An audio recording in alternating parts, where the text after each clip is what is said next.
that was in 2011, and Performers Stammtisch, which is the Berlin Live Art Network, which has been active for about 10 years. They called a meeting of independent performance artists, practitioners, curators, organizers to get together to discuss a little bit and share also what it is that we do and discuss a little bit the future of performance art in the city. And we were about 30-40 people. This is February 2011. Berlin used to have a very disconnected and dislocated performance art scene. Everyone with their initiative, with their little space, with their collective, but not really communicating. So we thought MPA could be a way for us to have a common goal. We know that in May is the month of performance art, and we know that this is what we could commonly contribute to. And so that was February 2011, and 3 months later, the first edition was born. And we actually launched a little bit as a test to see if there was the right premises and the right interest to continue to do it. And we were very surprised of the actual response. Like, a lot of people participated. We had, I think, about 40 projects, 20 locations, about 100 artists, and with no money at all. So we're like, okay, great. Seems that people are actually interested in doing this. And there is a lot of enthusiasm, there is a lot of interest and so much variety of performance art practices. And as a result, also a lot of people came from abroad to use MPA as a month of research as well, to see what are the current trends in performance art making and how do people work in the terms of presenting performance art. How do you create such a framework? It was becoming important for us not just to have a framework in which people are presenting work, but also how can we talk a bit more about sustainability, connectivity, creating a support group, how can we share experiences and make ourselves grow individually and also as our collective. And so this year we introduced this collaborator initiative, which is kind of a pun on the word collaborator and laborer. Because as well as collaborating on the program, we're also asking people to support the framework by doing work that normally a very small administrative team used to do. You asked me before why this is a platform and not a festival. The thing is, we don't have an annual theme, we don't have a jury, we don't have an artistic director, we don't have some of the specific premises that make a festival. We are a platform which is created by the effort of lots of different people who are together presenting what performance art is for them. So we have lots of voices within this structure. It's not just one dominating team deciding this is what performance art is, but it's a lot of people deciding that for themselves. First year I performed during Month for Performance Art, and then now, last year I became an associated curator, and I started a program that runs for 3 years, which is called Crossing Contexts. And last year it was based in a neighborhood of Neukölln, where I'm based myself. And the first 5 days it was a workshop with a collective from Paris that I'm a part of, where we looked at the gender structures within urban space. As a female curator, I also really like to empower female artists and invite female artists into my program. I think Berlin is an interesting melting pot because you're working on this ground which has a very, very powerful story to it. People in Berlin were not as much voting for the Nazis as in other cities. And then you had that whole period. You had the Cold War, and then I think the moment that the wall fell down, a lot of people in Europe, in specific, started to come to Berlin. A lot of young people move here because they don't find work elsewhere anyway, and they're not going to find maybe work in Berlin. But it's much cheaper, you have this whole community, there's a lot of exchange. So I think that's what happens to us. It is the privilege of a lot of artists, they will work elsewhere, or they will get funding elsewhere, and then they would actually live in Berlin, they will go out in Berlin, they will see work in Berlin, and they get very influenced by this work.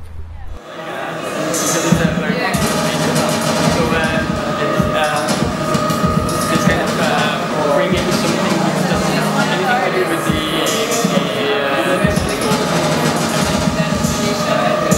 and suddenly there. It was interesting because all the time when they kind of exit the cube, because we had one side that was kind of the door, then we released them, they said it was kind of an intimate space outside, and they felt quite safe and like really where they were really into their performance. And they were really like, or there were people outside and they were, really, yeah, it's right. They kind of forgot there's a world. Yeah, completely. They can hear it, but I mean, if it was because we had two side fronts, one with holes where you could see, and one without, where it was completely closed. And the one with holes, they kind of be able to see if they want, but it's true that they get completely removed from the space. Yeah, isolated. Yeah, isolated. But it's at the end, I mean, it doesn't really transform into this kind of, as Elisa said, white cube place, because it still doesn't have a ceiling. So it's partially isolated space within a public space, which it's still outside. It's still outside, exactly, and it's just very much deals with the idea of you playing with public as a canvas. What we are more interested was so this contact with the public, what will be created, like this accidental audience. For us, it becomes the public, it becomes also a performer or part of the performance. And in what way they interact. Yes. Because all the projects, they were so different in terms of interaction and how they wanted the attention of the public. So it was really subtle sometimes. And sometimes the first performer, she was looking for a person, she was like screaming his name. And of course and trying to contact people, like, please can you help me, I'm looking for this person. And then screaming his name and this. Touching people's hands. Trying to get the contact through it. I mean, that wasn't our part to be interested in this, like the different kind of reaction or interaction created. Whereas every performance, and even like we had like one installation, was looking for something different themselves. It's like it was, a general concept and then a precise concept inside. The whole thing was to find a place that nobody was using, that was like left over. Yeah, exactly. So, but still in a public space, kind of. So, but people would not like look at it or not do anything with it. And so, like the cube was a good opportunity to hide that space, so people will come and look at it. And because it was so unused and left over, I was like, maybe I would do an oasis and something that people would like and enjoy and come and stay next to it. So that was like the whole idea of the beginning. Because also with my practice, I play with like virtual and reality. I had to have performers, because it was part of the plan. So I had birds. I thought it was really interesting to have real animals taking part of that more than having humans. So that was like the whole. Where did you get the birds from? I bought them here actually in Berlin. I got them here, and now I think I'm thinking of keeping them.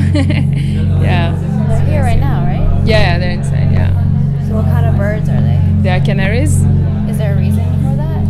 Yeah, I wanted exotic birds for sure, and so those are from Australia, and so I developed all the smell from that also, and it was interesting, really different from what I used to do. So you usually do architecture? Yeah, more like public space intervention that have like a specific purpose, like a function. And that time was really nice because I could like really create a space that doesn't really have a specific use. It's just for people to enjoy.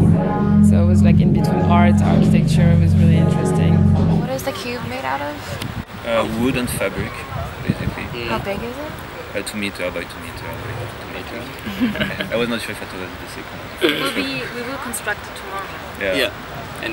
Yeah. I mean, it's big enough and small enough, and it's easy. I mean, the idea was the wood and the fabric, so you can transport it easily, deconstruct it, pack it away. Yeah. So speaking about tomorrow, do you want to speak a little bit about what performances you're going to do? We are going to reenact what was happening for us and some of the artists during the month. It's basically a reflection on the whole experience. How it is to be out in the public space with this structure, and how also basically how we brought it there, and how it is to intervene, and then at the end we will construct it and enter ourselves and be the performers inside. So the idea was to have a finissage that would be an ongoing performance by itself. Everything will be in constant movement, things will come and go. We will also perform, so it will be like process. Yes.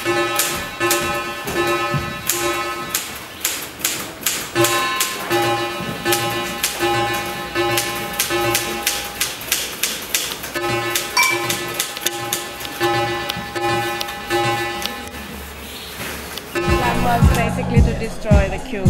Yeah, to remove its capacity to be able to talk by covering it. The first minutes of the performance, it was like a reflection of the previous performances. So there was Elisa with the megaphone just repeating some phrases that were somehow connected. Yeah. The performances, I was writing some things on one side. And I saw that. What were you writing? It was just some numbers that were related with the cube. For example, number 2 is the size of each side, and then 4 is for the 4 curators who created the project, and 8 was for the 8 performances that happened. And then I started writing some of the names of the performers who took place. And after that I started erasing everything and covering it. So how do you feel now that the cube is destroyed? Like I said, I feel clean and I feel really good about it. It's just, and I like what's left of it. Like it's just the structure. Yeah. And it's, I mean, we have to take so much care of it. It's It felt good to finally destroy the thing. Yes. Yeah, it felt good. But I mean, also, I don't know. I really went far with this. I almost went out and cleaned my hands in the water. They're like really like primal. I need to dissolve myself a bit more. I really need to. After all what was put in it, it's just stereotypical cleansing basically. You're like cleansing meditative process. Yeah, exactly. That's how I feel now. Yeah, meditated and cleansed. Like a catharsis. Yeah, I don't even want to clean my hands. It doesn't make sense. I mean, it's like for me, it's Yeah, I'm happy. Also, I'm really happy about the sound piece because Willem really amazingly reflected. He did. I mean, I was quite also like in echo with him. Like, sometimes I was really following his vibrations. And it was inspiring for us. Also it gave a rhythm to it. But I must say, for me, I was here, so Ian connected with me, painted with me on the other side. That was really, really intense. Like to have like this, and that's why I wanted to touch the fabric myself with my hands, because I wanted to have this maybe possible dialogue and connection to somebody on the other side.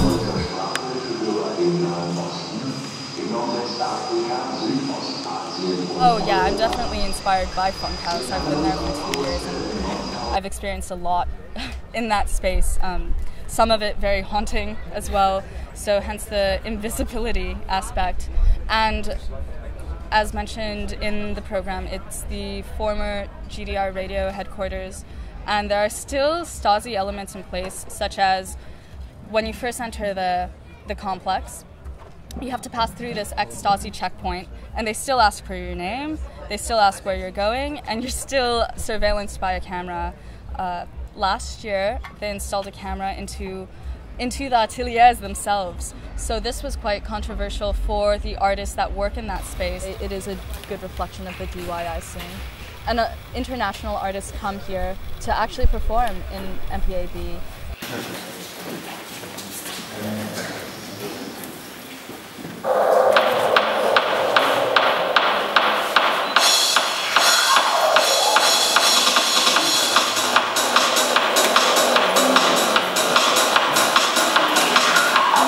I'm building it together with a theatre group, Showcase Beat Le Mans, who until this summer, until last summer, never had a fixed building where they played.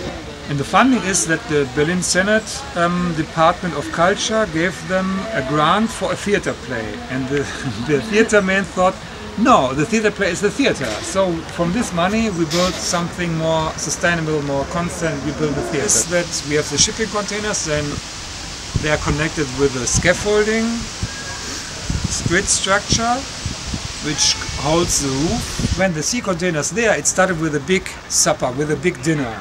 And then by dining, then you can get a feeling for the site, and then you get crazy ideas with the more alcohol you drink, and this changes the design. And then, you know, with every use, the complexity of thinking increases and makes it more different. That, of compared to a normal design of architecture. The best thing about this edition is definitely that the hub led to kind of dissolving the borders and limits of the projects. I mean, performance art, as open as it might be in public spaces or whatever, still tends to be, you devise a project, you show it, then it's over, and it's a very simple and clear thing. What happened here during this month is that kind of the performances were shown, and there were some really great performances, but they kind of merged into this continuous social process that was happening.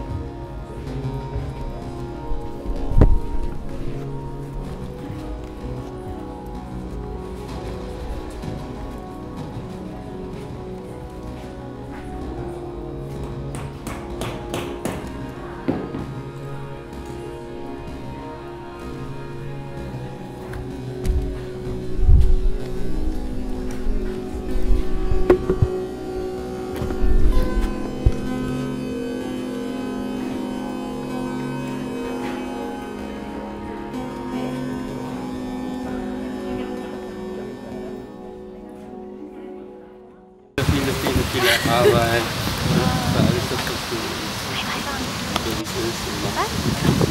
Ich bin heute erstmal zum letzten Mal hier.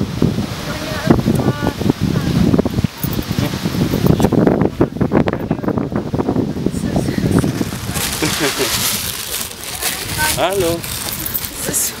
That's so beautiful. It's almost like stage for the camera. I know.